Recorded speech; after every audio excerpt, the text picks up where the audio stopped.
What is up, everybody? Welcome to The Stack. I'm Alex. I'm Justin. Sup, I'm Pete.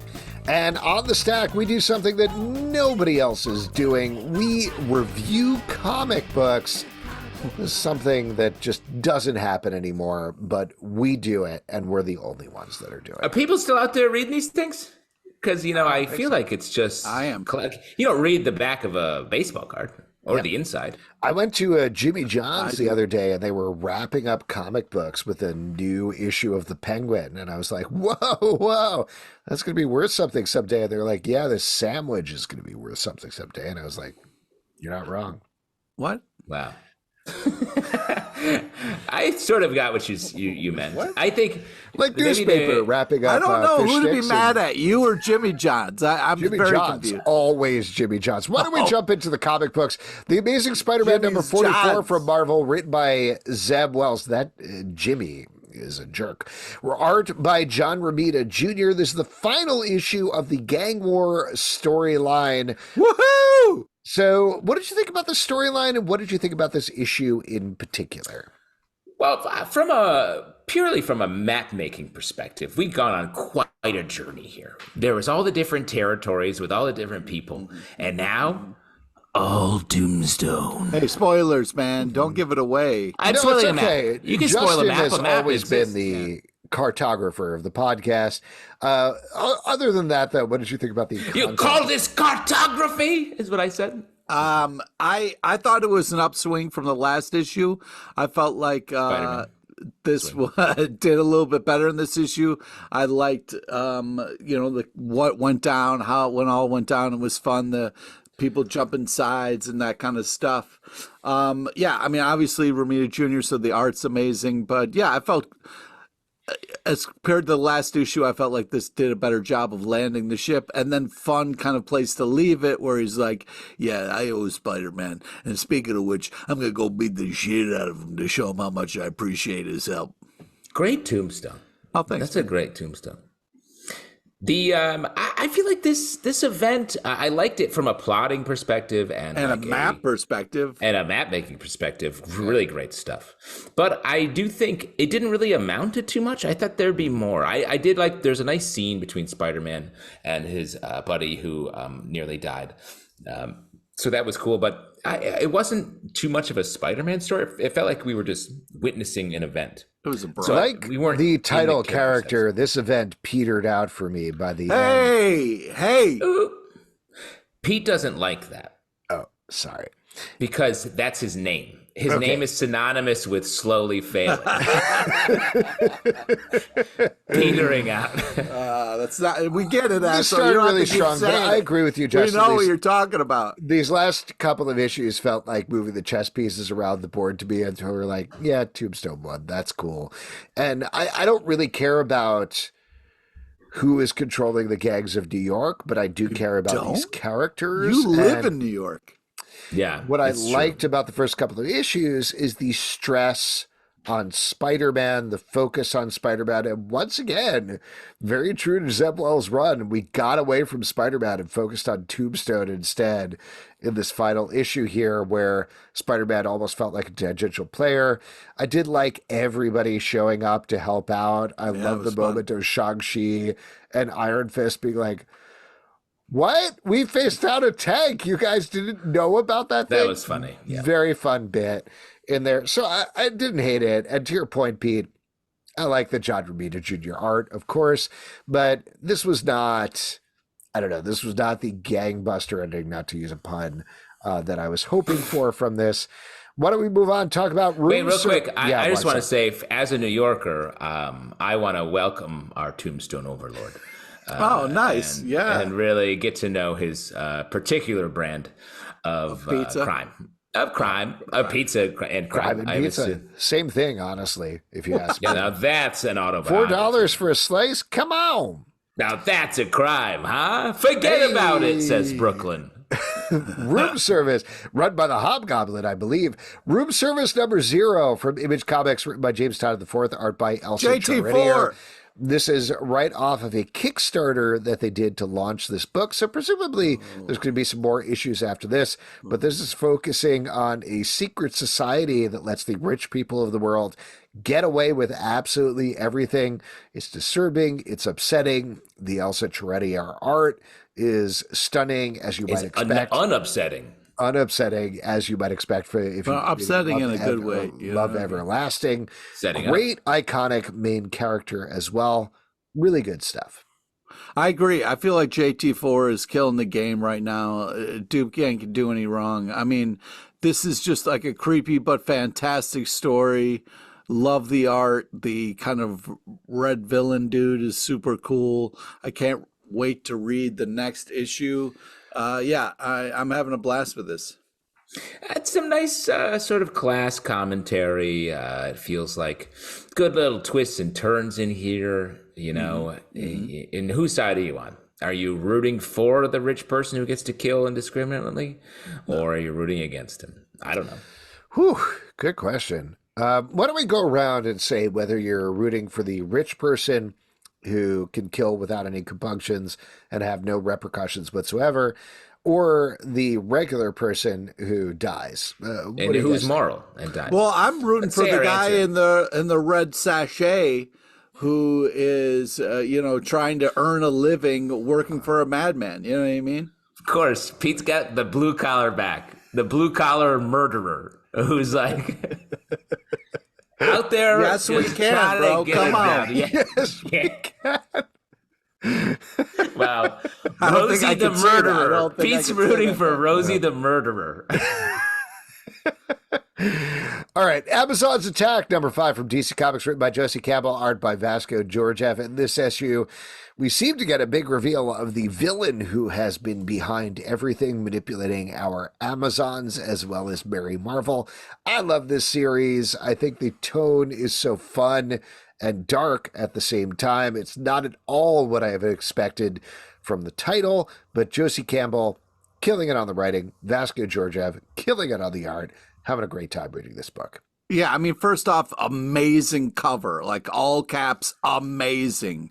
It's hilarious. You got Peacemaker. Of course, you're talking about the sweater weather cover, right? Nope. I'm talking about the one Peacemaker looking through the scope cover. Capital S, capital W, capital E, capital A, capital T, capital H, capital E, this is fun capital R. You can stop me at literally any time. Wait, I'm trying to stop. I don't know. He doesn't know how to spell sweater. Fucking guy went to Cornell. He's too turned on by these covers. Yeah, we should say touch his nipples and spell at the same time. Anyways, as I was saying, I'm sorry. How do you touch the alphabet on your screen if you're also tweaking your nipples, Pete? Explain that to me. What alphabet on your screen? What is happening? I feel like you can spell. This is a fantastic issue.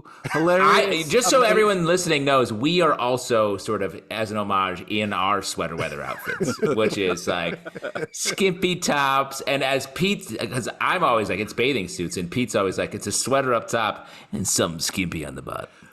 Yeah, this is hilarious and amazing art. Tons of action, heartbreaking but great. I really am just having a blast with this comic.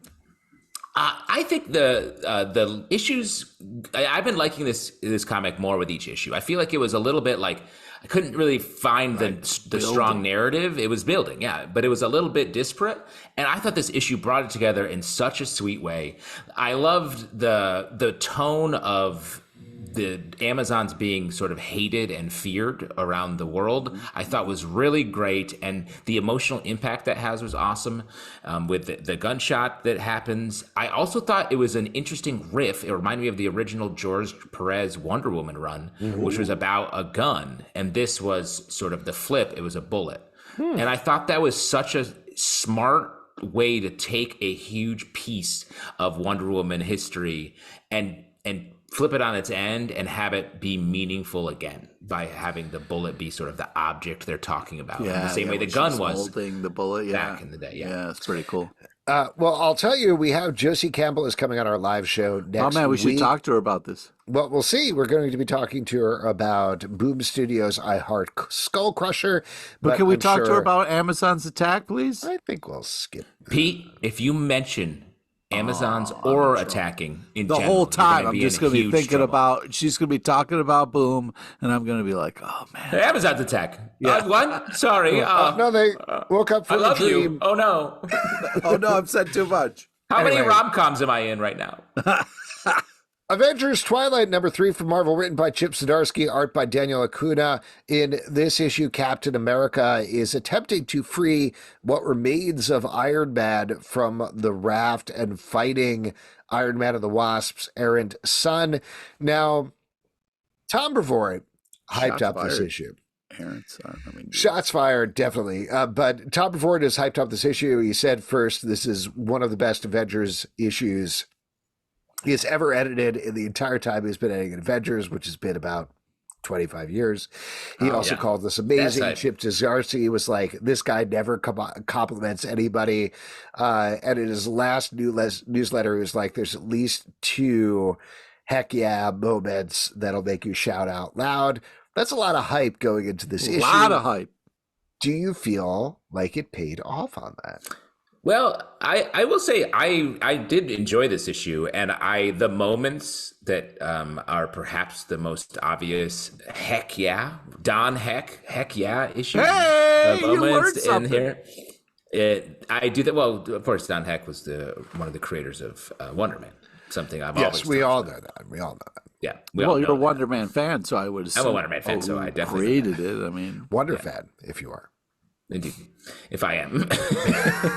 I mean, I think fan, this, if you are.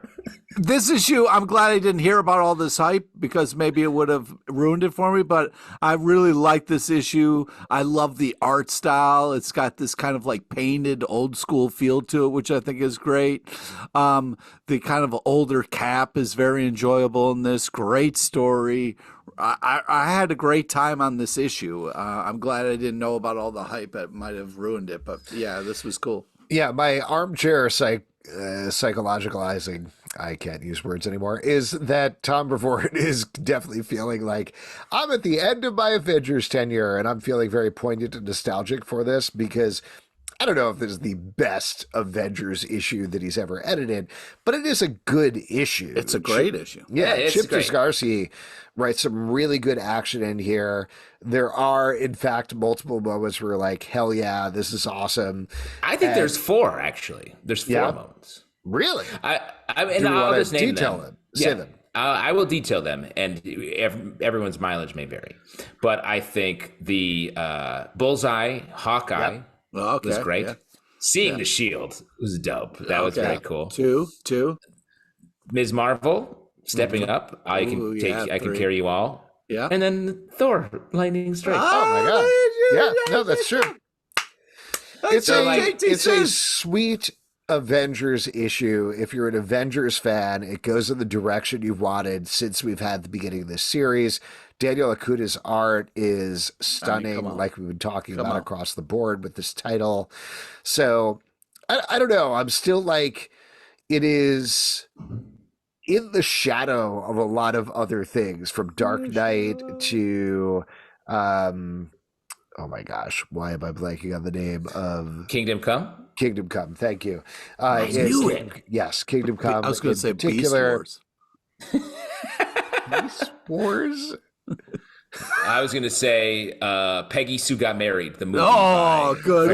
Nicolas Cage. He's really good at that.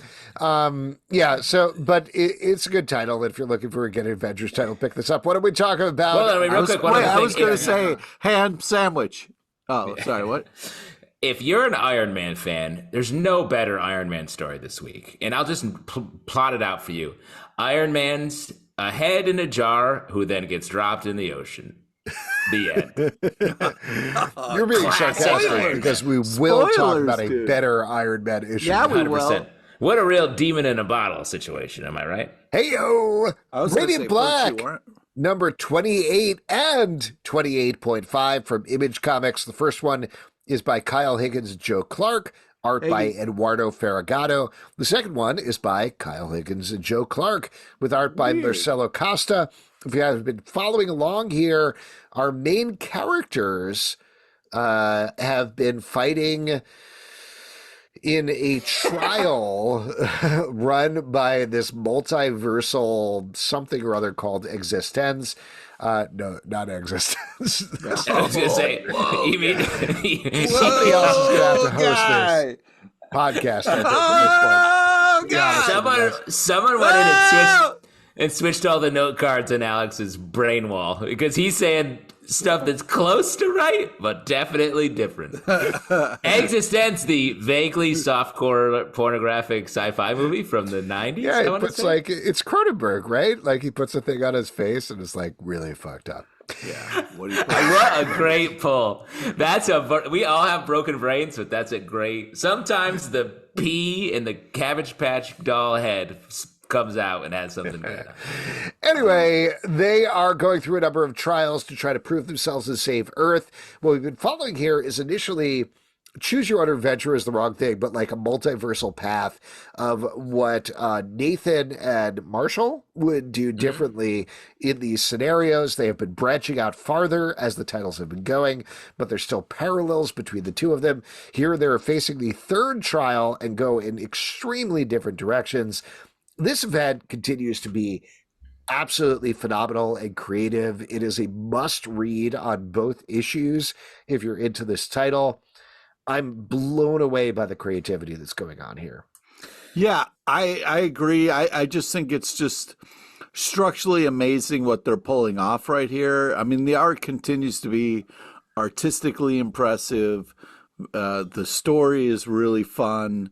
Tons of action, amazing panels, huge fights. Love the pace, the tone, big last panel we get. This is fun and exciting. And Point 5 is just kind of like you're at the same event from a different perspective with different kind of points of view. It's just awesome. It's really cool.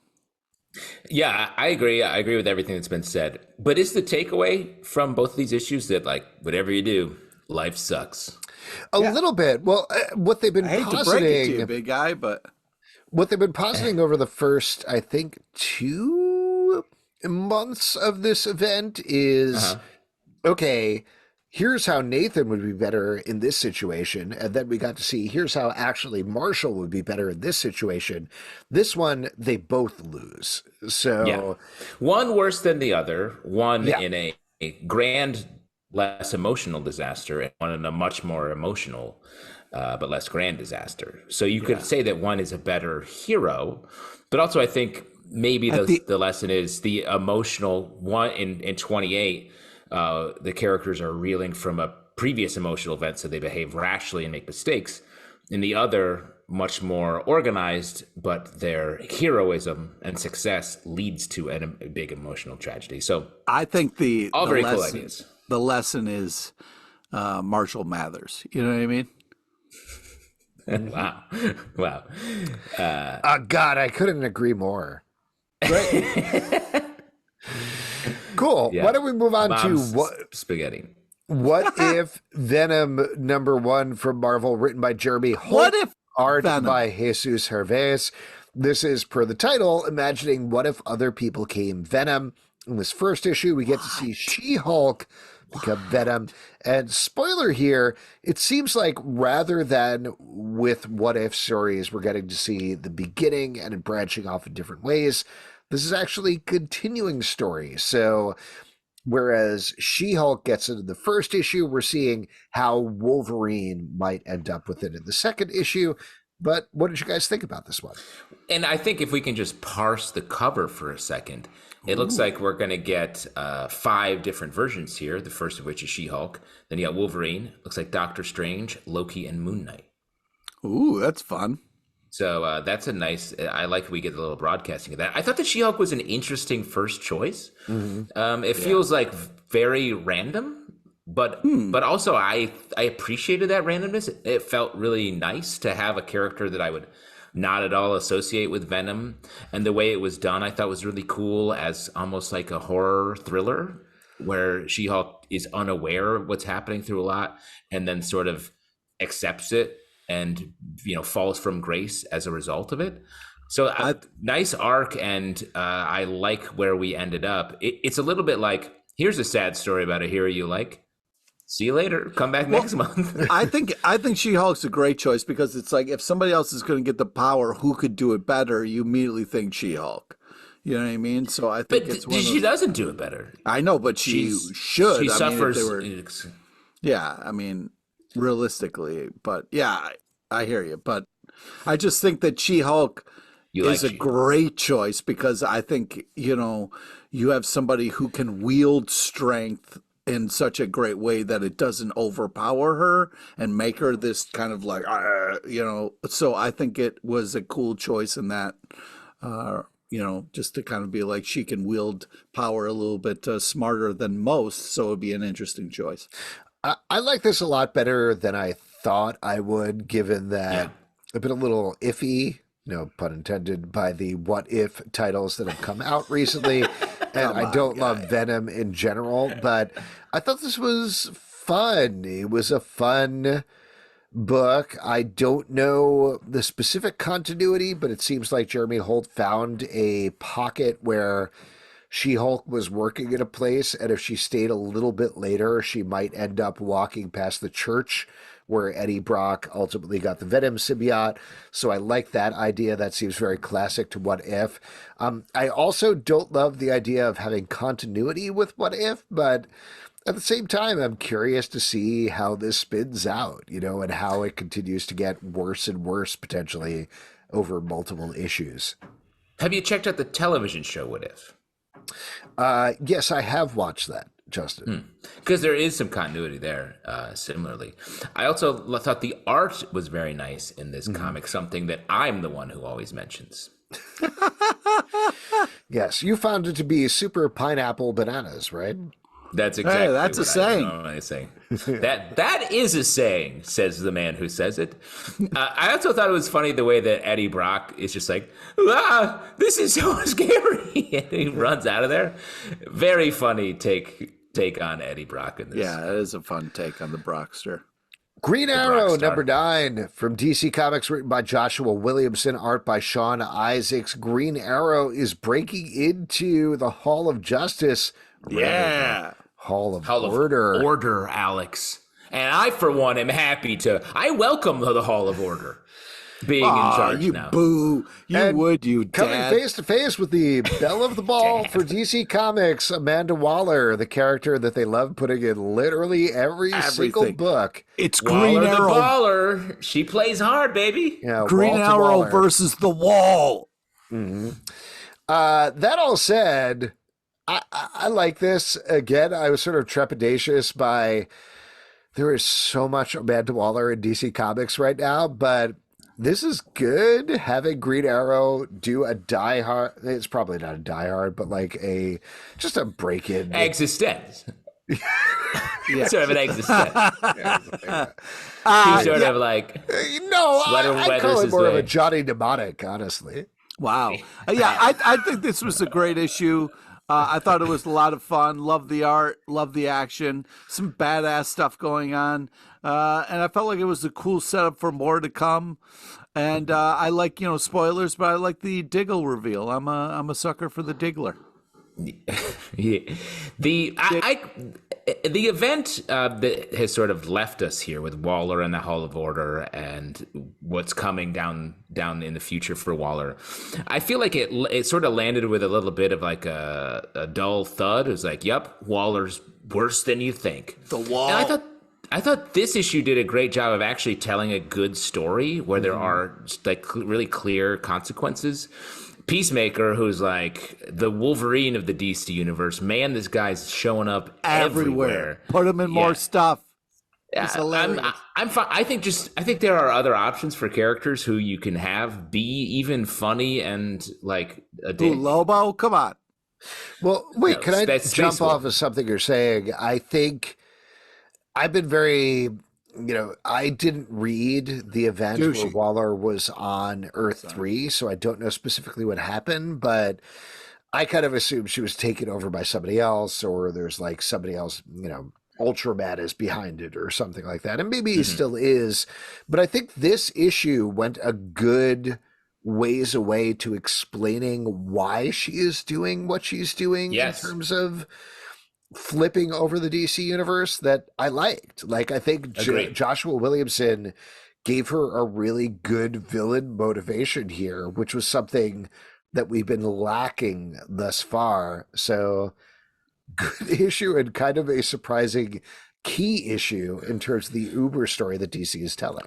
Yeah. Exactly, because I feel like Josh Williamson is great writer, great storyteller, but now because of his position at DC, like he's got his eyes on the whole story. And so I think that just informed so much. So this standalone issue, I feel like, is just such a win in relation to a lot of other issues that are sort of telling pieces. This is actually giving us more than a lot of what we saw in the crossover, even, I think. So, yeah, I'm on board. And there's some great stuff happening in Green Arrow. We got a little preview of the future things that are happening. And, like, it's a fun book lately. Yeah.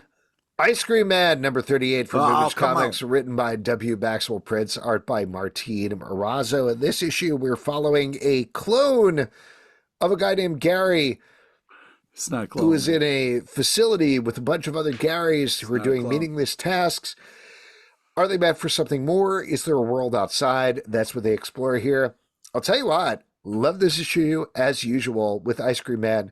Surprisingly hopeful for an issue with Ice Cream Man, which I was shocked about. I'm surprised you said that. As the one who mentioned this on the stack that I was looking forward to, I feel like this is another banger-ish. I mean, I don't know how they keep doing it. Like every issue, I'm like, they can't live up to this bar that they've set, and they do. Gary number 38, I love you, bro. I hope you. Who's your favorite Gary? Live free and happy. You know, I felt bad. Live free or die hard, I always say. Yeah, is that what you always say? Yeah, but amazingly creepy art, amazing story. This is always creative, always delivering. And yeah, I mean, you can't help but feel like Gary a little bit. You know what I mean? Wow. I mean, love this book, love every issue. I think it's the most consistent, original, great bit of storytelling and anthology series with, I guess, the thread of ice cream running throughout. In this issue, it's just literally just ice cream. Well, I mean, what do you eat for dinner, hotshot? Yeah, no. Of course, I'm a grown-up. I have a giant bowl of ice cream. What would you do, hotshot? Eat ice cream? Speed. Wow, you're really Alexing out, which, as we know, a little bit. is like petering out, but with movie quotes. Well, so to jump into this specifically, the idea of this issue is you have all these clones. You have one specific clone, Gary 38, it was, who slowly discovers over the course of the issue that outside of the walled facility they're in, there might be something more. And it's very specifically, at least from my direction, about whatever industry you're in as a worker. Why are you doing the thing you're doing? You are doing it every day. Maybe there's something more outside that you can do if you free yourself. And it's worse. Well, but it could be, but I don't think that's implied by the book at all. Like, for sure, maybe off paddle in issue 2 of Gary 38, he runs into a sea full of sharks or a room of spikes or something like that, I guess.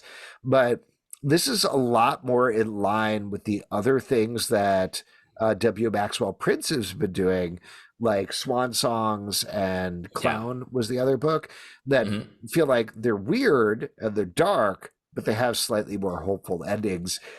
So I believe the book was called Ha Ha. About yes, clowns. Exactly. Yes. So I don't know. I was very surprised that this seems like, hey, you person who is in dead end job. Hey, you person who is a dead end job. You can break out of this cycle. You can find something else. Yeah. Which is not. You might be a blue collar murderer. You can get to other things. You can have another job out there. End up on a dead body of other versions of yourself, but you might have a couple seconds of freedom and really get to taste life. That's nice. Alex is taking the main character's point of view, and Pete, you're taking the point of view of all the dead Garys. Yeah, if you want to sort of give deuces, you pass a bunch of corpses of yourself. Yeah. Get going. And I would also say, like, I made this comparison when we had W. Maxwell Prince on the show, but very George Saunders-esque tone. And this issue, I thought, was the most George Saunders of maybe any of them. I'm sorry, I'm familiar with Colonel Saunders, but I'm not sure when you say George Saunders. Yeah, who you mean. Colonel George Saunders. Yes, George Saunders only had 16 secret spices. Oh, okay. Oh man, now we're all. I will say, out. as constant, we've been fans of Ice Cream Man for 38 issues at this point. It is surprising to me the relative hopeful tint that it's taken over the past couple of issues in particular. Maybe by past couple of issues, I honestly mean past year. I'm not 100% sure, but it was so nihilistic for so long. It was like, hey, I don't know why. Great news, you're going to die someday. I don't know why you're getting your hopes up. He's just setting you up for more I think it's dark. interesting to look at W. Maxwell Prince as a creator, and I think he is looking at things more hopefully through these. Other just for half an issue, maybe. Like I think next several issue, with the exception of whatever those fuzzy creatures were, a couple of issues back, where it was like war is bad, which was a great issue, but that was definitely like, hey, we're all going to die in war someday. Enjoy. A lot of these issues have had a more upward tinge at the end there. Yeah, but I also think that's something he talked. I think he is. I also think he's trying to add some variety to the book. Exactly. Another thing he talked about when we had him on the show is that he was sort of like, yeah, I know it's a little like, I think he's like, I need to break up the tone a little bit so we do get the hopeful moments. But I don't think it's like, I'd be surprised if it was a full upswing where eventually it's just going to be like good vibes, hope for the whole story. Yeah, probably. Sure I'll also say, just to steal a page from Pete's book, great cover. One of my favorite covers of the month, with just all the little Garys crawling. Oh yeah, that was intense. Terrifying. All those Garys with like sweaters. Those Garys, I tell you what. Some Skippy on down below. Spider-Punk Arms Race #1 from Marvel, written by Cody Ziegler, art by Justin Mason. This is a return to Spider-Punk's dimension, where everybody is anarchic. They've killed off Norman Osborn, the Green Goblin, the big villain. So, of course, there are some new villains coming into their wake. What do you guys think about this one? Well, I mean, first off, the art is just worth it for the art alone here. This is just super tight bananas and all my catchphrases in one here. I love the style. I love this kind of... Don't slip. Pip don't slip. Yeah, thank you for throwing that in there. Yeah, this is just great action, great writing, and it's a lot of fun. Just cool cameos and team ups. I just had a blast. As soon as I opened up this book, I was like, take me away to this punk place. I'm all about it. All punk planet? If everyone's punk, is anyone punk? Nobody. Have you thought about that? Yeah. Have you thought about that, Pete? Because I will say that is what I felt a little bit reading this. I think about that every day.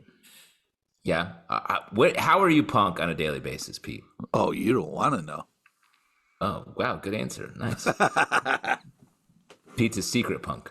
Mm-hmm. Alex, how are you punk on a daily basis? Well, I know you guys can only on Zoom see me from a chest up. Below that, it's all safety pins. Wow. Wow. I've often imagined you that way. Your poor wife. Nice. Poor That's wife. How you are very poor still. Wife, happy life is what I say. Wow. That's what they say.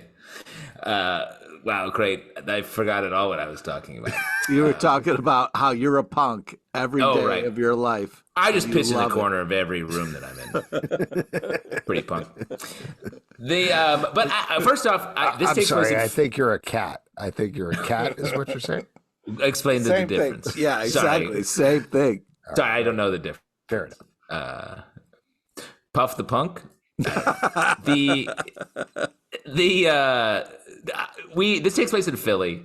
I miss a little bit of the Spider-Punk from the animated movie, the Spider-Verse movie, who's like British. This guy's the primary. The newest one? Yes. Or the one before that? The newest one. Okay. He wasn't into the Spider-Verse. The first one. Well, Yeah. I don't know. I haven't seen him. Were you just testing him on what the names were? Hey, stop quizzing. Give up. You can't quiz us So all. it's hard to turn it off. Oh, man, I know. You should see Pat Sajak when he gets home. Oh, He's like, man, spin the that's wheel. And his family's like, stop. Stop it. I can't stop. Give me would you like to buy a vowel? Dad, no. We're at school. So like, I missed a little bit of that. This is a different thing. I also felt like Captain Anarchy. I was like, how does that work? How did Captain Anarchy come about having stars and stripes and an A on the shield? It was just like the premise felt a little weighed down by just the Marvel-ness of it. But I actually really like the backup story. Yeah. Mm-hmm. Agreed. I want to see him be more punk. I want to see him play. Let's have a concert. This is it made me long for Spider-Gwen, the series, where it was very much like that Spider-Gwen. That's a good call. This is I'm forgetting who invented Spider-Punk, who we had on the show, who had a bone to pick with me because I'd asked about how you do a anarchic character in a corporation like Marvel who's owned by Disney. But I honestly think that point still stands. It is hard to do actual punk and actual anarchy. And I say this as a very staid, uptight white man who does not do punk at all. But at the same time, I think like it's hard to do that in a comic book format. You got to do, and particularly for Marvel, like to actually do a Spider-Punk, you would have to be, I don't know, Fantagraphics or something like that to make it work. So as it is, this is a fun story. I had a good time reading this comic book.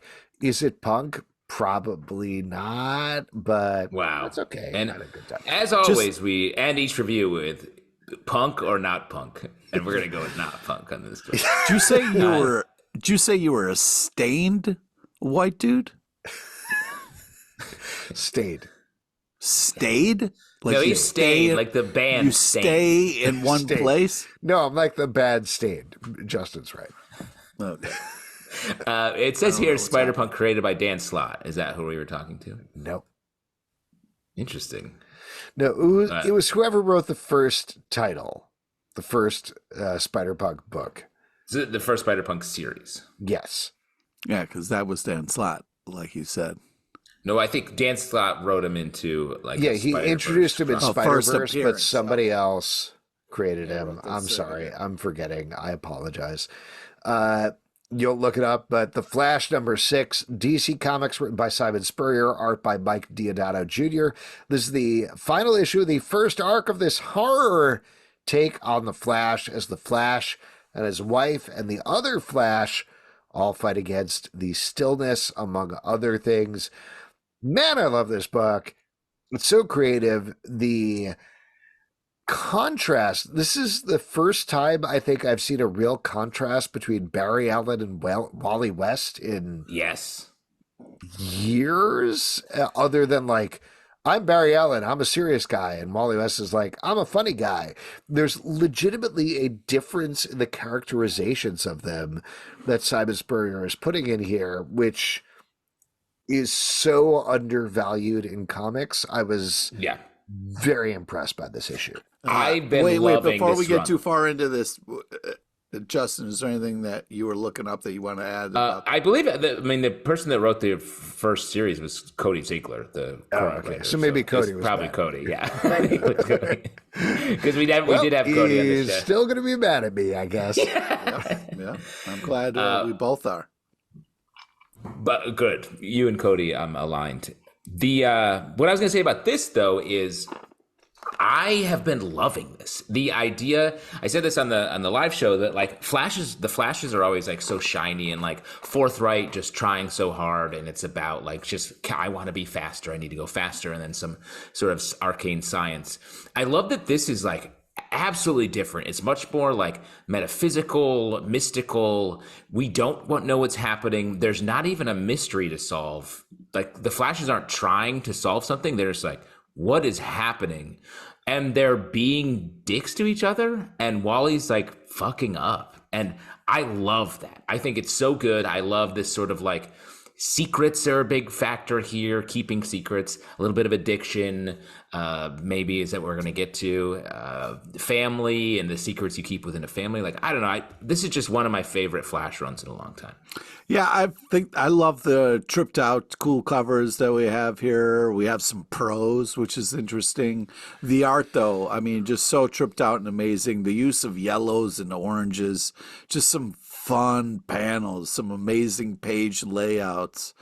The lady wearing the old dude Halloween mask was such a hilarious kind of weird thing to see in the comic because it's already still, so it's like it was such a crazy kind of image that really jumped unsettling. Yeah, unsettling. Thank you. It was Jed MacKay, by the way, who wrote the first Spider-Punk series, who was very mad at me, and I remember when he came on the live show, he was like, "Hey, I have a bone to pick with you that I've been holding." I love that. Jed MacKay's my guy. Yeah, exactly. He's your guy.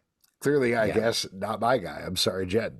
And I'm sorry, Cody, and I apologize to the whole comic book community. No, Alex, do your apologies at the end, like usual. Yeah, Jesus. Okay, I'll hold them until Dead X-Men #2 for Marvel, written by Steve Fox, art by Peter Nguyen, art Bernard Chang, and Guillaume Rossana.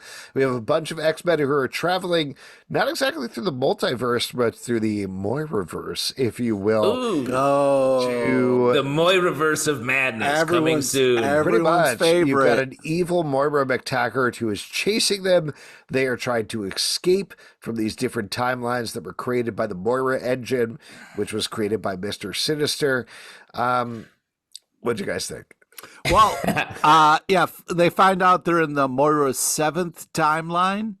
And, I don't know. Her 7th life. Yeah, I don't know who this is for or what this is about or why we're doing this, but I'm glad they stopped to talk to a waterfall because, you shouldn't chase them, but you can stop and talk to them. You know what I mean? That's right. All I would say is please stick to the rivers and the lakes that you're used to. Right, Pete? Talk to the rivers and lakes. I will say that when I saw the Moira who's wielding like a badass head axe, I was like, Pete would like this panel. He would like this panel. Maybe. I mean, it's a badass image. You know what I mean? You got a axe with like a cool skull on it. Cool, badass stuff. But it's like, the continuity is so deep and so weird that I'm just like, who's like, yeah, 7th Life of Moira, what's up? That's my favorite timeline. Like, fuck it. So here's what I throw out at you. So the idea here is they jump to if it is the 7th timeline, I don't remember, but 7th life. Yeah. Yes, they jump to the 7th life of Moira, and it's supposed to go to one way, but it's been corrupted by this Moira that is following them so that Ultrons have taken over the universe.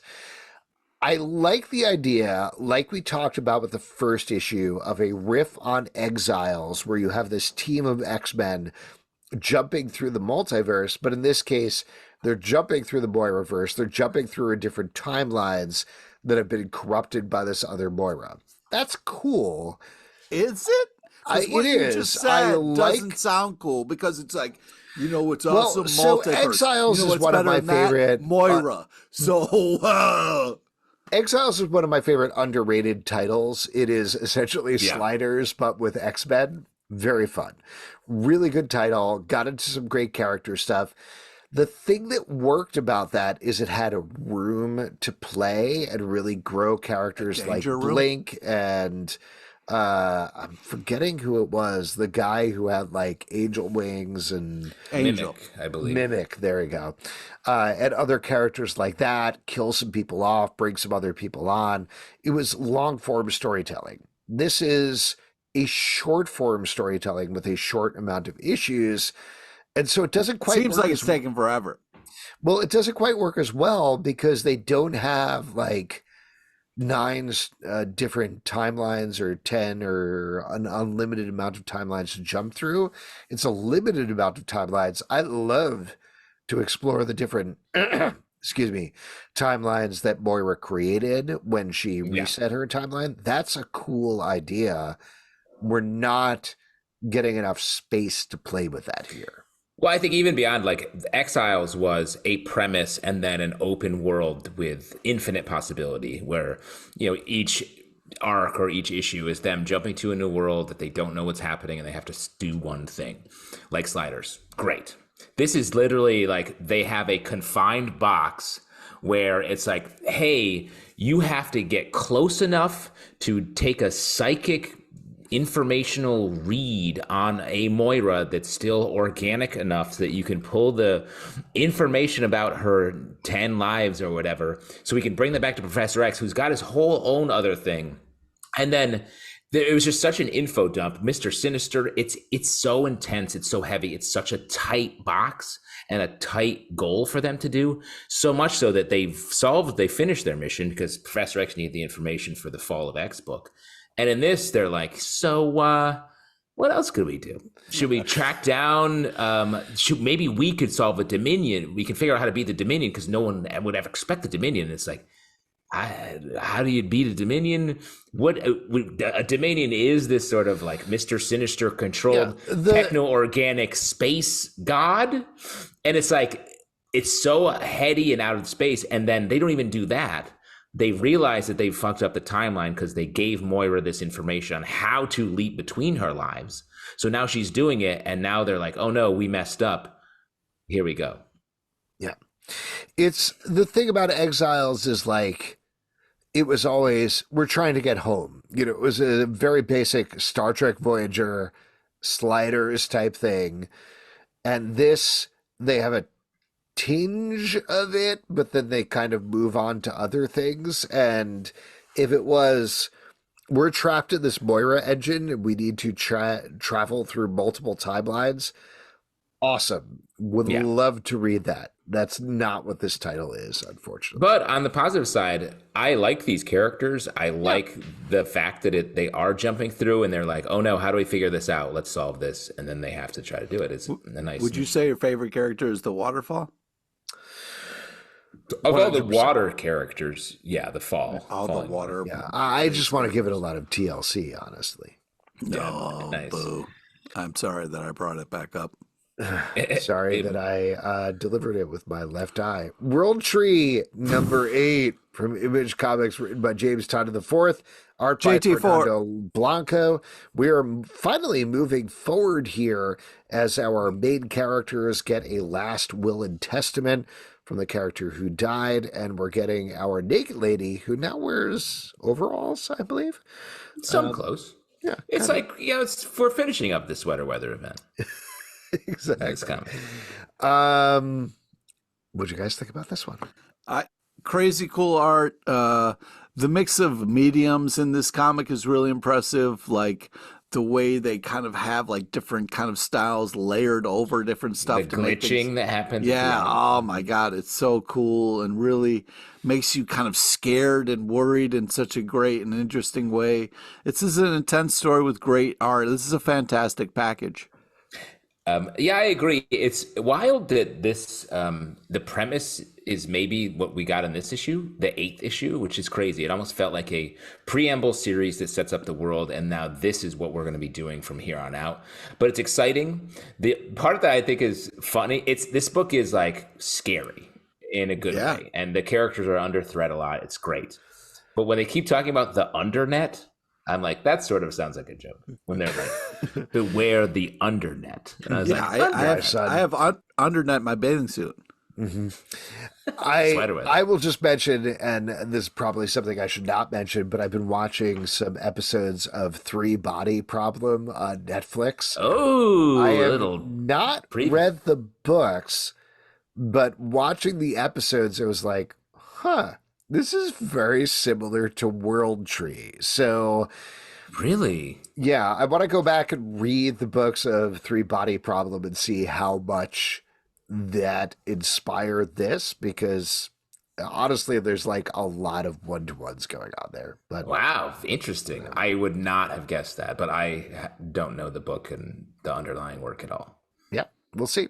Giant Size Fantastic Four, number 1 from Marvel, written by Fabian Nusweza, art by Chris Lee. In this issue, we're meeting a secret king of Atlantis, Lemuria, who is finally able to go to power because Reed Richards frees him from an underseas prison.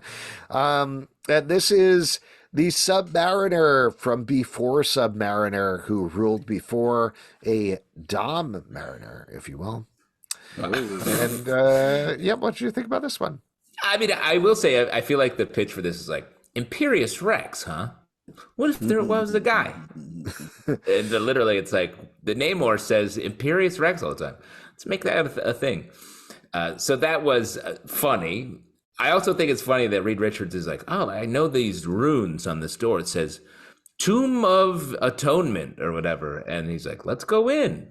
I feel like he's a genius, isn't he? He's like number 1, number 2 smartest person in the Marvel Universe, canonically. I think that's a mistake. Don't push open the door of atonement. I think, this was very enjoyable. At first I was like, oh, it's a Submariner. And they're like, no. This is Natless. And I was like, okay, all right, my bad. But yeah, they're like, all right, we're going to fight. But then they're like, no, let's talk. And I was like, oh, that's adorable. Great art, fun action. This felt like a classic kind of Fantastic Four good issue. So I felt pretty good about it. Well, this is also, I think, the first giant size issue that really paid off on the premise of bringing this back, because this Natless character redefines a lot of the mythology of Atlantis. It recenters Namor. The Fantastic Four are kind of side to it because they're like, spoilers here, but they're like, should we have freedom? I don't know. I guess we'll see. Goodbye. But yeah, this is something versus the previous giant size issues that we've seen. This is something that I feel like people could really pick up on and use and create some really interesting dramatic tension between this character who may be good, may be bad, we don't know, but is trying to reunite all these Atlantean tribes, is a rival for Namor that creates a really interesting texture for the Marvel Universe. So this is good stuff. I thought this was a good issue that potentially paved the way for more down the road. It was also funny when they go and like visit Namor in prison. He looks like shit. Man, he looks bad. He looks really drawn. And his hair's, you can tell someone is meant to be looking bad when they have strands of hair over their face. Prison is not just like a gym, where they give you some meals. You know what I mean? There's more to it. Yeah. Thanks, Pete. Anything you want to expand on that? It's not a gym, and they do give you meals, you said, right? Yeah, I always thought it was a gym that gives you meals. Yeah, a lot of people do. I'm one pissing in the corner away from that getting thrown in jail, so I'll let you know. Yeah, I'd say you can only do it so many times. Yeah, it's like the punch card at free coffee. I'm up at 9 pissings, and they're gonna toss me in jail if I do it. You're gonna get a free one pretty soon. The Penguin. Hey, here's the thing. Alex. They're all free. The way I do it. I keep having to pay for them. What's that about? The Penguin #7 from DC Comics. Where are you putting the money? Just real quick. I can't reveal that. Written by Tom King, art by Steven Subic. This is the second issue, jumping back in time, showing us how the Penguin and Batman have always been working together and completely redefining the relationship. Spoilers here, but by the end of the issue, we find out that the Penguin has always been a mole for Batman. His identity as the walk, wearing a monocle, coming up with crazy screams thing is all something that he worked up with Batman. And in fact, a lot of the things that he's done have not been crimes at all. They've just been sort of fronts to get the heat off of him. That's a wild, big swing from Tom King, but I'll tell you what, it works. Tom King, big swing. Yeah. The way wing. But exactly, we're all saying stuff. The way that I think this is a good story. I think it's funny though, like it's a little bit undercutting to be like, oh, this interesting stuff I wear, it's dumb. I just put it on to look dumb. I was like, oh, I thought the whole thing was he was a little bit of a weirdo, and it was like, it's sort of like almost retconning the iconic nature of this character to now he's just like, the cigarette holder. He kind of just did a Kaiser Sose kind of bullshit where he's like, I've been faking it this whole time. Batman's dumb as shit.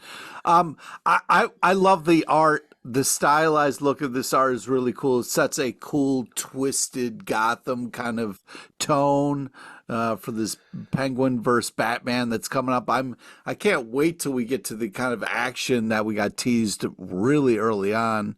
Right now there's just a lot of talking. I like this series. I'm not trying to talk it down, but another issue I was thinking about when I was reading this is I feel like so many of our Batman stories now are like, okay, it's in the past, and that's where Batman was doing stuff. And I was like, why can't we tell what is wrong with Batman in the present? Yeah, what's wrong with today? That we're not telling these stories, these like more definitional stories in a present day Batman setting.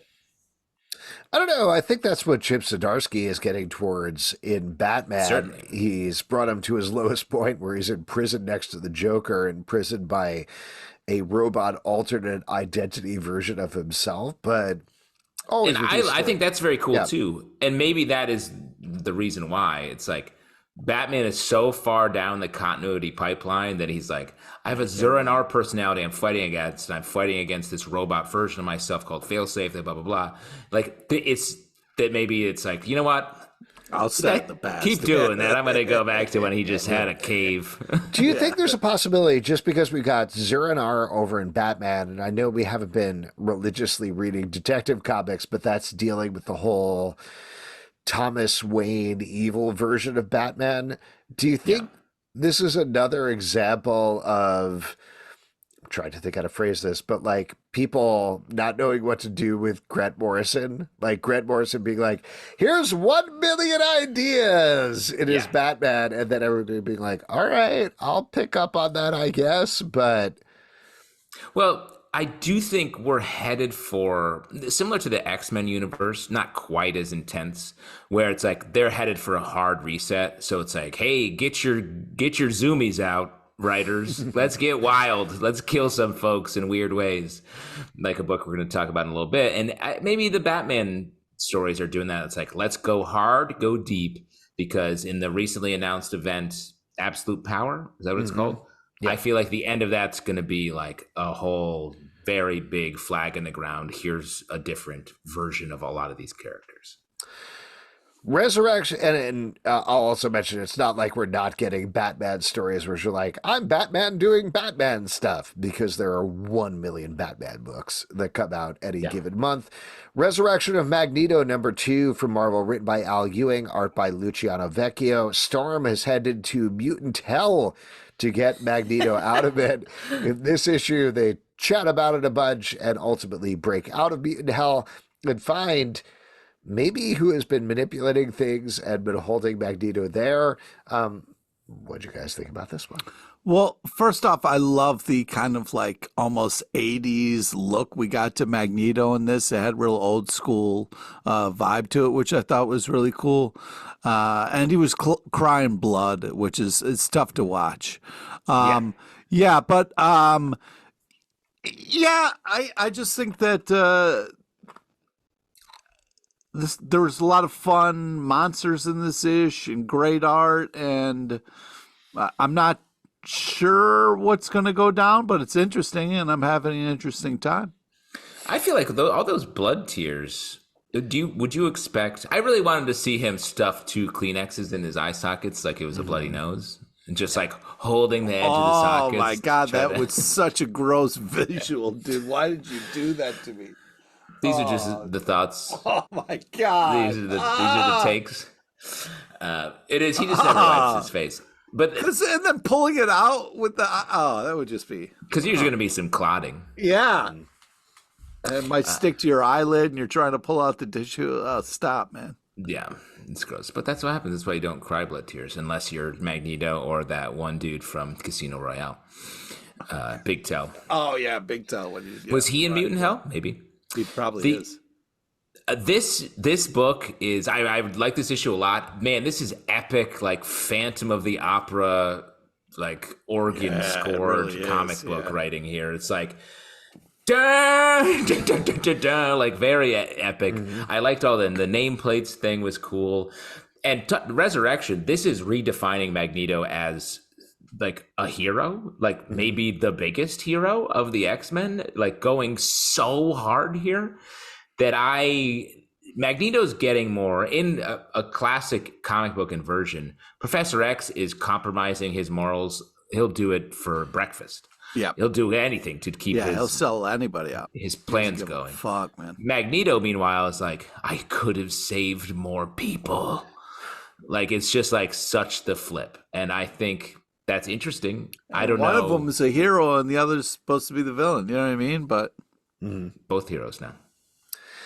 Hackslash Back to School #3 from Image Comics by Zoe Thorogood. This is following Cassie Hack back in the day as she is joined together in a school for slasher hunters. In this issue, they're tracking down a giant spider body horror type thing in a strip club. This series is great. Spider boobs, man. Spider boobs. This is, we talked to Tim Seeley about this a little bit on last week's live show. Oh, we should have talked to him about it. And doesn't even make sense. Got you there. And really this is great. Like, it's very idiosyncratic to what Zoe Thorogood likes to do. The art is gorgeous. It's a fun adventure. There's some great character stuff that happens throughout here as well. Really enjoying this book. I agree. Same. But, fantastic. You know, unfortunately, I know what you're going to say. No Vlad? No Vlad. Yep. Vlad's pushed to the side. You get him for like a panel, and he's like, I guess I'll just go back to my hut. You're like, God damn it, man. I get it. We're doing a bigger story, and not everything can have everybody, but just I just need a little more Vlad. You know what I mean? Vlad is bad. Cassie is sassy. Okay. Great. Punisher #4. We already said it was good. Great. Yeah, there we go. Punisher #4 from Marvel, written by David Pepose, art by Dave Wachter. This is the final issue of this series. We don't really know when the new Punisher is going to show up again, but we're getting Joe Garrison versus the new Jigsaw as they both accept their new identities. Pete, as the #1 Punisher fan, why don't you take this away? Stunchucks. I knew you were going to say that first. Stunchucks makes no sense. I love the idea of it. Wait, you don't like Stunchucks? No, I don't like Stunchucks. Wow. Because it doesn't make any sense. For a stun thing to work, you got to kind of press it up against them. Nunchucks, you're just hitting them lightly. There's no real way you can get a stun effect. You know what I mean? I think he's hitting people a little bit harder with these nunchucks. Are you saying that I don't hit people hard enough with my nunchucks? Is that what you're trying to say? I guess you don't. Well, maybe you're using if you nunchucks. hit that, but then you got to hold it just, to me, I love the idea of it, but I laughed out loud because I was like, you can't have stunchucks. It doesn't make, it's not continuity wise, I don't see that we can do some sort of stunchucks. Okay, a fair point. Fair point. Is this continuity because you're saying it's physically impossible? Is that that's what I'm saying? Yes, that's like the continuity. It's physically of reality. impossible to use nunchucks, and the reason is that a nunchuck, a known weapon used by ninjas all over, as well as myself, does not touch a man for long enough to stun. And also a stun has to have like a point of you gotta contact. push up your glasses when you're doing that. Yeah. There's got to be. What's that like? I understand. Yes, I'm glaving out over here and being too much of a nerd about it. But it just kind of pulled me out of the story a little bit. But again, I stand behind it. It's a fun idea. It's a fun idea, but it just doesn't. I want to say I was pulled out of it as well for the exact same reason. Go ahead, Justin. Honestly, like every other thing that happens in this book makes total sense. Only the stunchucks was the real breaking point for me. When he drives that motorcycle through glass. Oh, yeah. Falls. Through a couple stories, lands. The villain no problem. gets impaled by a giant spike and then talks for another 5 minutes. I was like, sick organs, dude. Really working. You got sick organs, bro. Yeah, sick You organs. got your organs are really impressive. What I they will can pull say, off. I've enjoyed this series. I don't know Me what their too. plans are for Joe Garrison going forward, but this new take on Jigsaw is a very fun take and very I love that. modern and interesting. Joe Garrison finally accepting his identity as Punisher. I thought was really good character moments and well drawn by Dave Wachter. So good series. I'm not a big Punisher fan like Pete over there, but I had a fun time reading this one. Yeah, I agree. Like, I liked his moment of kind of like battle cry of owning the Punisher monocle. So I thought that was a real cool kind of thing and well earned. But I know you just did like a little Freudian slip or whatever. But the idea that Punisher has a monocle is you very just love funny. it. You like it. The Punisher monocle. Yeah. He owns the Punisher monocle. He bought it at a store, at an antique store. All right, why don't we move on to Jill and the Killers, #2 from Oni Press, written by Olivia Quarto Briggs, art by Quartero Briggs, art by Roberto Ingranata. This is the second issue following, obviously, following up on a group of teens that are investigating a That's big journalism. mystery that turns out to be a real mystery. It's the second issue following a character named Jill and some killers from Oni Press. No.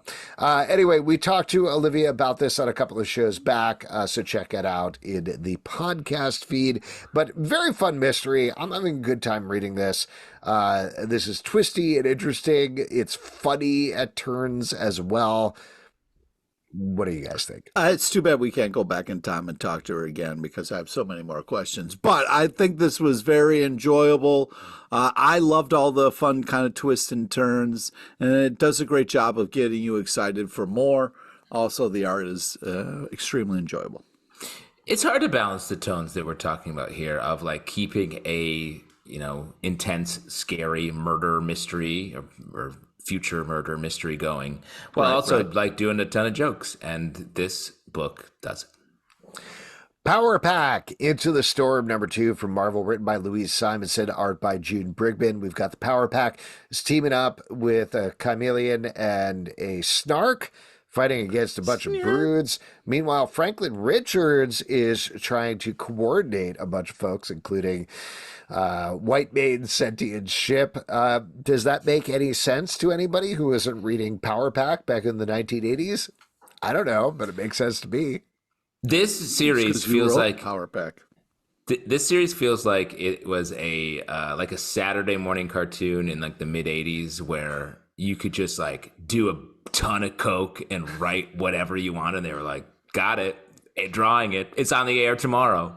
Because it's wild what's happening here. And they're like, no, we got to go to... My dream form has to go to space to battle the brood ship with these anthropomorphic animals who are from space. Don't tell Mom. I was like, okay.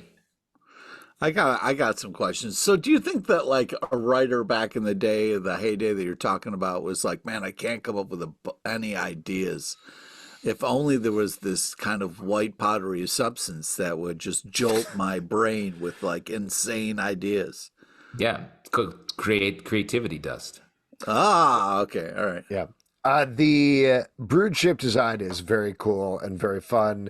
As a Power Pack fan from back in the day, I'm having a good time with this. Duke #3 from Image Comics /Skybound, art by Joshua and written by Joshua Williamson, art by Tom Riley. Duke is in prison with the Baroness. Yeah. Yes. Yeah, Baroness. Nice job. And a bunch of other folks are coming to kill him at the same time. Pete, your I. Oh, yeah. Yeah. Yo, Joe. I was looking for... Were you going to call him a G.I. Jane? Because that's going to get you slapped. Yeah. Yeah, I love this. Major blood, cool stuff. Fun Baroness reveal.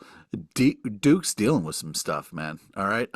Great art, great action, fun last panel. This is just a blast. I don't know if it hits as much as you don't know if you don't know the characters and the names and stuff, but I'm really enjoying this kind of like Duke who's got some PTSD he's trying to work through and trying to figure shit out. So I don't know, man. I like the quiet guy in the corner of the cell that you don't want to make angry. You know what I mean?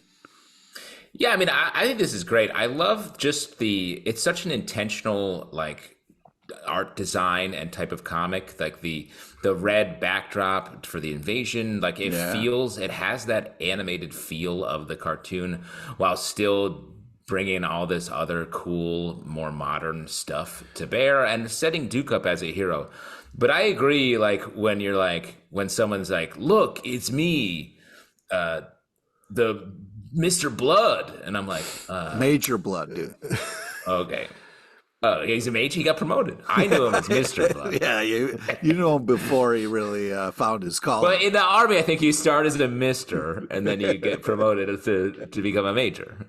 I don't think you Mister, start as minor, Mister. major. I think you come in, they're like, your drill sergeant's like, okay, Mister, come on in. Apocalypse Now, they're like, you Misters are in big trouble. I think they call them maggots. I think that's a quote. Maggots, that's what I'm thinking. So it's maggot blood. I agree with you that I feel like there's a little bit of some reveals going on here that, I don't know, it's very hard to parse nostalgic familiarity with things because, like, I think what worked about the first issue of Void Rivals is, to be honest, I did not know which Transformer that was, but the surprise of, oh, there's a Transformer here was enough. And there have been a lot of things throughout Transformers where it feels like, oh, this is an oh shit moment because of what it means for the characters we're reading, whether you know it or not. Duke right now, even though I like it, the Tom Riley art is great, is leading a little bit into flip page reveals of, and here's this character, which I just don't know them. So I don't know. Yeah. So yeah. But you're like, is that traffic cone? And it's sometimes it is. Oh man. Trash can? Roadblock, you asshole. Trash can? I'm pretty sure its name is traffic Printer cone. Cartridge. I can't Mr. Softy? The Mr. Softy? Oil Slick. Carnage #4 from Marvel. Isn't there one named Oil Slick? Probably. Yeah. There is. God, Right man, there. Alex, Snow Job. Yes. Oh, we all know about Snow Job. He's got that white powder, right? Carnage Sweater #4 weather. from Marvel, written by Torrin Grodbach, art by Per Perez. In this issue, Carnage is coming face to face with Flash Thompson, and things do not turn out the way that you might expect. This series is going so much harder than I thought it would as a person who does not particularly like Carnage. I do wish it would go back to the weird religiosity of the first 3 issues, but at the same time, the anti-Venom Carnage fed in this issue was pretty badass. It's funny you say that because I liked the sort of culty nature of Carnage that was going on for a while there, but I thought this was great. This issue really plays to me like a Joker Batman issue. 100%. Yes. And it's great in that way. Like, it really puts Carnage as just a great foil to Flash Thompson, who is like just not prepared to deal. Like, he's at a loss of the whole issue, but it's done in an interesting way. And, you know, Carnage is a tough character for me to get on board with because he's always just like, I'm crazy and I kill everyone. And in this, it feels like there's a little bit more there, and it has like that Joker quality to it that I was really excited about. I agree with the Zelbatron and the fact that this is really badass. Great. Rare Flavors #4 from Boom Studios, written by Rem V, art by Felipe Andrade. This issue, we're dealing with the fallout of our main characters who are a demon who eats people and the guy who has been tasked with doing his documentary, realizing, oh, they know about each other now, or more specifically, the documentarian knows about the demon. And what do they do about that now that they have this information? This is my favorite issue of this series so far because it feels like it's finally moved past the preamble and we can get into the really good character stuff. Do you think it's because after like a really good meal, it's maybe anybody can kind of like talk things out and be okay with, who they are? 100%. Especially when you're eating human. Yeah. And any Thanksgiving when people are like, do you want to cut the turkey? And I'll be like, I want to fucking cut you. Oh. Wow. And then we got to deal with that. Thanksgiving. We got to deal with that and get past that and then have pie. It was a little weird to me, though, that it was like he finds, because, the last issue is like, oh, shit, what's he going to do? And he's just kind of like, oh, okay, so you have a sad backstory, and I can understand, being a starved little demon had to be really tough. All right, yeah, now I'm cool with it. Let's make a doc. I was a little, I felt like I wanted because we spent so much time without him knowing, and now that he knows, and he was immediately like, same issue, like, let's do this. I got a great meal in my belly. I wanted to kind of be like, all right, let's battle with this a little bit before. I think there's something else going on there. There's too much of a quick turn in that character in our documentarian. So I think there's more to spool out over the next couple of issues. So you're saying when he walked towards the beach to think like more things happen than we know about. Yeah. In his brain. But the thing, my grandmother always used to say, nothing humanizes people more than sitting down for a meal and eating human. So I think that's what this is all about. I got a lot of questions about your upbringing. And we don't have time. Makes a lot of sense. We have other comics to talk about. Wolverine, did your grandma dump people down a well? Wolverine number 44 from Marvel, written by Benjamin Percy and Victor Laval, art by Corey Smith. We are picking up Sabretooth having killed Quentin Quire, seemingly, though he's actually a disembodied head at this point. Yeah. Also having killed Daken and maybe one of the Sabretooths. Well, they haven't killed Laura / X-23 yet. They've ripped up her jaw. And now Wolverine is getting his hands and feet sewed back on so we can go after them.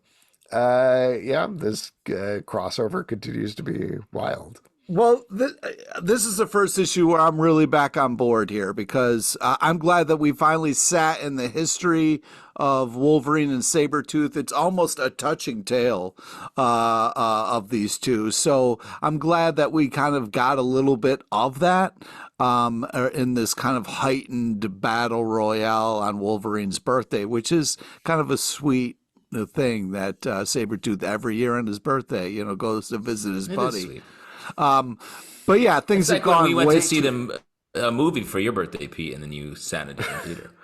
That was a nice, if you weren't such a dick afterwards, I would say it was an unbelievable, maybe the nicest thing that anyone's ever done for me, where it's like, hey, I'm not going to make you do something you don't want to do because it's your birthday. Why don't you go see the movie you want to see? And then, What about when I came to visit you on your birthday and I killed your girlfriend, Silver Fox?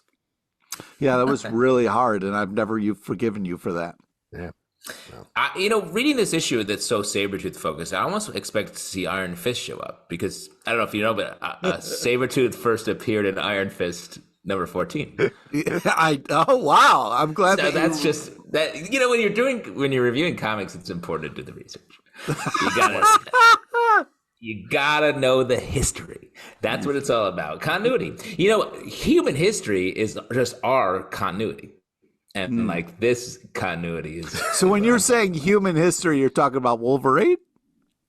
Yeah. No, I'm talking about our real life history. Okay, my bad. That's our continuity. Like a continuity thing we have about the movie theater.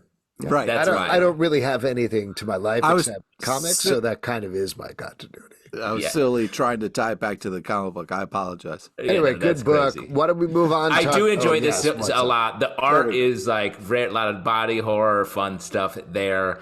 And like I said when we were talking about some earlier stuff, the X-Men universe is going so hard right now, and it's fun to watch it just being intense in a way that it's not usual. The mug got me. I mean, that was a gut wrencher. Oh yeah, great scene. I know. Yeah. No better gift than a mug. Phantom Road, number 9 from Image Comics, written by Jeff Lemire, art by Gabriel H. Walton. We're following two people who are on a weird Angelic, Purgatory, we don't really know. Road Trip, trying to deliver something. Last issue, that something hatched into a tiny little mushy angel, or again, something like that. Mushy? Finding out a lot more about the mythology here, as well as our main characters. I thought this was a great issue, again, drawn really well by Gabriel Chualta. But Pete, you're pumping your fists. Take it away. Oh my God, what a fucking great issue this is. Oh my God. When you think, the story just like keeps changing. It keeps getting crazier. And you think like, okay, well, this now we're got to be at a settling point, right? Nope. No, man, this really cranks us up to 11 here. Just, I can't say enough about the art. Just so spooky. The stillness that it shows. I know it's a still medium, but like still like just really impressive, creepy yet amazing. This continues to be such an impressive read. And what I mean by that is like every time I open it, I'm like, I don't know what I'm going to fucking get here. And I'm still having a great time. Yeah, I agree. The covers establish that stillness you're talking about, Pete, in such a good way. And then the comic reads fast, but it is just such a like nice chill pace to it. Great emotional moments. But man, this book just doesn't tip its hand. No. It's so like specific with what we're getting in each issue. And we're getting enough to keep us in the story. But I still am like, no idea what's going on. Not a clue. But you're having a great time. You're not like, 100%. Oh, this is so frustrating. It's, yeah. And that's confident comic storytelling. Yes. Cable number 2 for Marvel, written by Fabian Nicieza, art by Scott Eaton and Lon Medina. In this issue, our two Cables, Young Cable and Old Cable, are fighting against Grey Gargoyle and then exploring a bigger mystery involving some tech that's attacking the Marvel Universe. It is very funny to me that they keep specifying every issue. By the way, this is different from the tech thing that's going on with the rest of the X-Men. We're doing our own thing here, just us two Cables. Got to be clear. Got to be clear. But at the same time, Fabian's having a lot of fun with these two Cables. I'm really enjoying reading it. I'm really spoiler. What a reveal. The fight with the Grey Gargoyle is ridiculous. The rest of the issue is like mostly leading towards bits, and I'm having a good time. Yeah, exactly. 4 slices of key lime pie is shocking. That's a lot too of pie. Much. That's like a whole pie. Half pie? It's glorious. That's depending on the it's glorious depending on the pie, but key lime is. That's too much key lime. It's a great pie, though, right? Absolutely. Have you ever had the chocolate covered key lime pie on a stick from Steve's? I have. This is maybe the worst flex. I know key lime pie Steve and have known him for like 15 years. Why is that the worst flex? That's the best flex. You know Steve on a stick? Oh my God. Stick Steve? For those of you who have no idea what we're talking about, congratulations. But second, key lime pie Steve's key lime pie is like a Brooklyn Red Hook thing.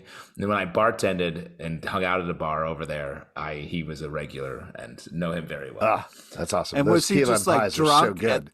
At the end of the bar going like, I love pie, but man, it's just not. I wanted something that's easier to eat, just something you can kind of pick up with your hands a little bit, I will say those are very good, but the chocolate, too much. I prefer just the graham cracker and lime. Wow, very interesting. Great review of Cable number 2. Talking about Cable number 2, I thought for sure we get this reveal of a villain and cool villain. I thought for sure it was going to be Strife, and I wanted it so bad to be Strife because then they're all the same. It's all the same dude doing. I thought it was going to be Key Lime Steve, and it wasn't.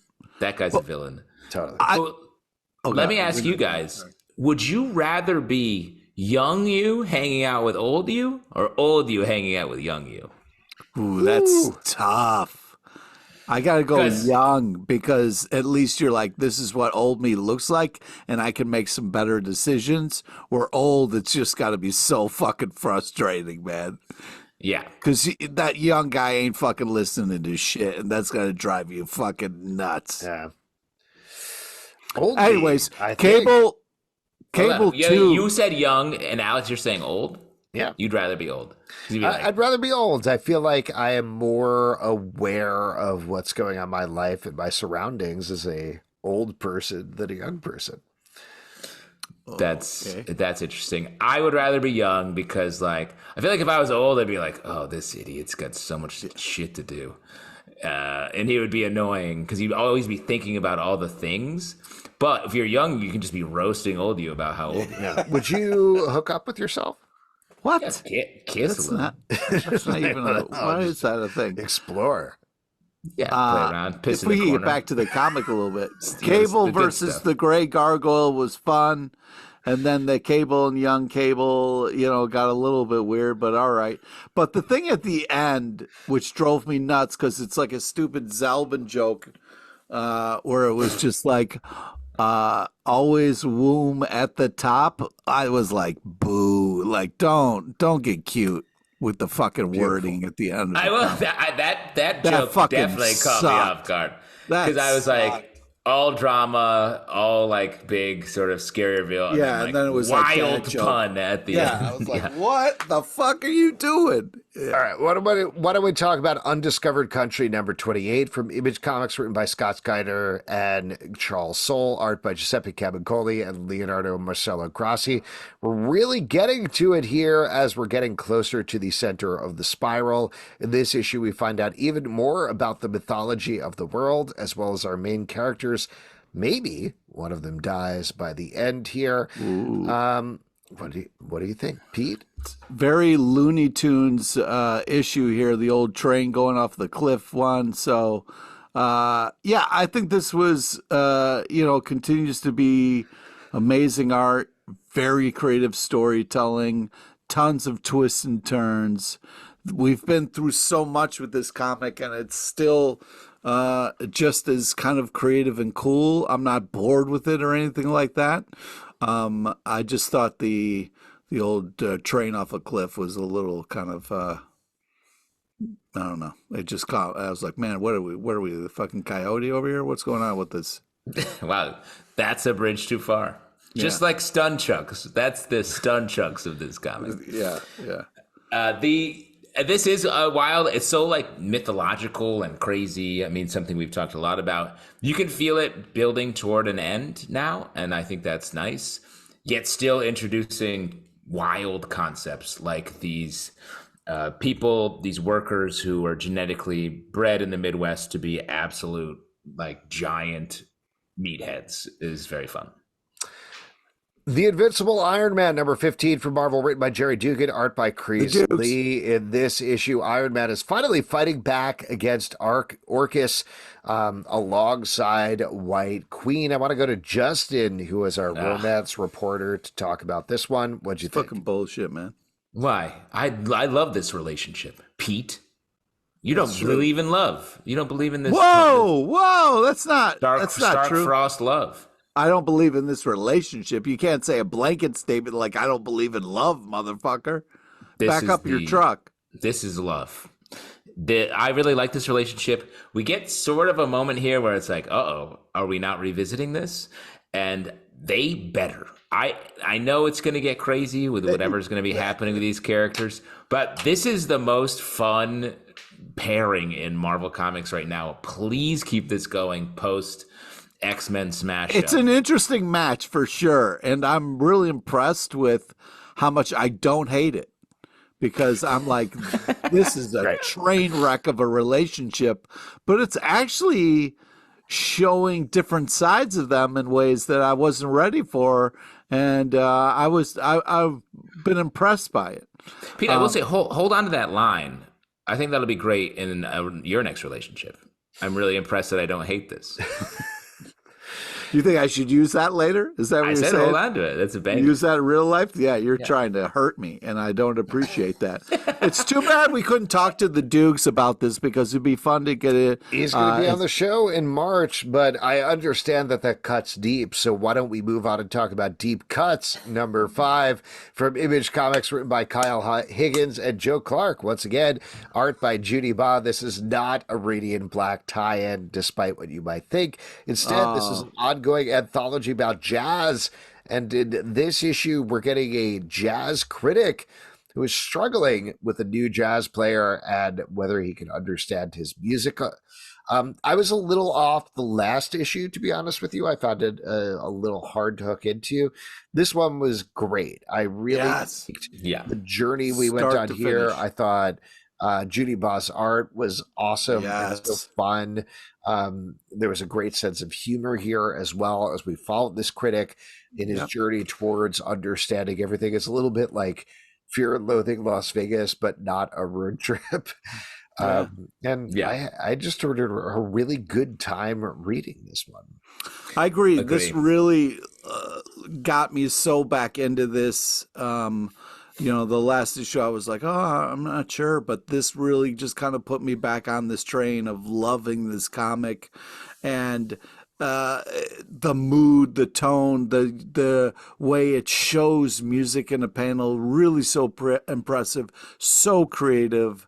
I was just really impressed with the ride that you go on in this issue. You kind of get this critic where you're like, what's this fucking guy's deal? But man, really, really just impressive writing, impressive art, great storytelling, and such an amazing package. Deep cut. This I agree. This is one of my favorite reads right now. Ongoing comic, like deep explorations of one particular story each issue, different art style each time. Great character work, great storytelling. This one has like an Almost Famous vibe, if you're familiar with that Cameron Crowe movie, and it's just one of the more unique books on the stands when it comes to like, oh, this is not this type of story isn't told very much, and to have such a focus on music while also getting into deeper philosophical and existential commentary is really great. Yeah. Last, let's talk about The Immortal Thor #7 from Marvel, written by Al Ewing, art by Martin Coquello. This is the second issue of this arc where Thor and Loki are jumping back to a origin story, and we find this is the first time they engage with the Utgard Loki. It also weaves through a bunch of real Norse myths and give them a little bit of a Marvel sheen. What'd you guys think about this one? Amazing art. Love the splash page and giant panels, cool monsters in action. Weird that it like turned into an eating and drinking contest, but fun-ish. So I'll just mention those are actual Norse myths that they were playing with here. That whole thing about the contest, it's obviously a little different in the Norse myths, but they tweaked it and played with it. The whole thing, spoiler here, but about like, who can consume all? It's fire. What am I drinking? It's the ocean. Those are all directly from Norse myths. So, this was great. I really like where this is heading with the meta comic book. The villains gathering around, being like, "This the idiot, meta gets we a can little beat weird, him." That's really fun, and I'm excited to see that next phase happen. And if you'd like to support this podcast and all the podcasts we do, patreon.com/comic book club. Also, we do a live show every Tuesday night at 7 p.m. to Facebook and YouTube. Come hang out. We would love to chat with you about comic books. Apple, Spotify, Android, or the app of your choice to subscribe, listen, and follow the show at Comic Book Live on Twitter/X, Comic Book Club Live on TikTok and Instagram, comicbookclublive.com for this podcast and many more. Until next time, we'll see you at the Comic Book Club. Stay warm out there because, as always, it's sweater weather. All right.